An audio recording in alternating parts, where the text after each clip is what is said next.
Romulus városát keresi.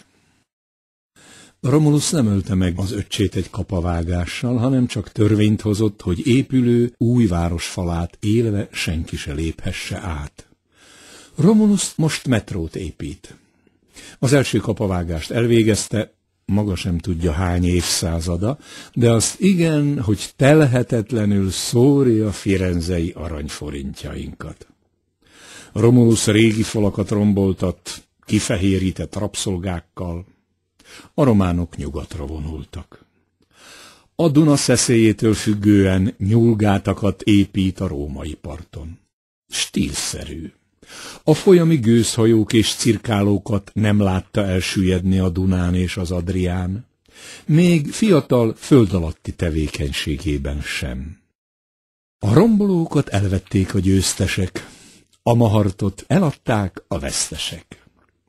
Az előzőről nem akar tudomást szerezni, utólag sem. A másikról csökönyösen motyogja, hogy kár lett volna nem eladni. A zöldár úgyis elmosta volna. Romulus világvárost épít, amely boldogságot jelent a sötét híveinek, de világosságot hoz a szegény proletároknak. Panelügyekbe nem szállt be. Széchenyi honderőnek akarta nevezni az egyesített Budát, Óbudát és Pestet, de nem sikerült. Romulusnak a polgárság akarata ellenére is minden sikerült. Honborunk lett, megspékelve fehér kutyaszarral. Romulus világklasszis. Jobban állunk, mint a fociban. Jobban, mint Róma a sok roma-román menekülttel, és sokkal jobban, mint Nápoly a szeméthegyekkel, s a Kammorával együttvéve. Romulus a maffiával is toleráns, hisz ez a rend biztosítéka.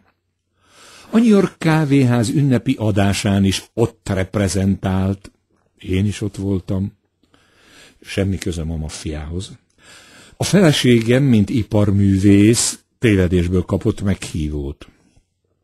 Romulus odajött hozzánk is, és pezsgővel a kezében, széles mosolyú állarcával üdvözölt.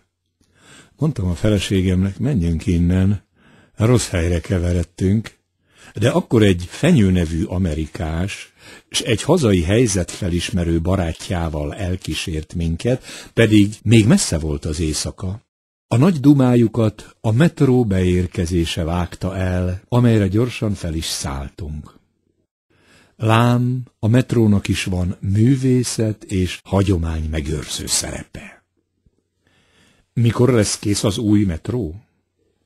Romulus azt mondja, hogy az új pénzforrások bepumpálásától függ. Kár kérdéseket feltenni, csak saját egészségünket rongáljuk. A háborús sérüléseket és árkokat is hagyni kell, mert drága pénzért újakat kellene rendelni, ásni. Ha a nép nem kér, de vesz, ragad. A kátyúk betömésének foltművészetére szintén fölösleges áldozni, pénzkidobás. El kell venni az autójukat, hogy ne romoljanak tovább, s ne a mi pénzünkön újítsák fel azokat is. Vigyázat! Romulus városát keresi. Nehogy eláruljátok neki, hogy hol laktok.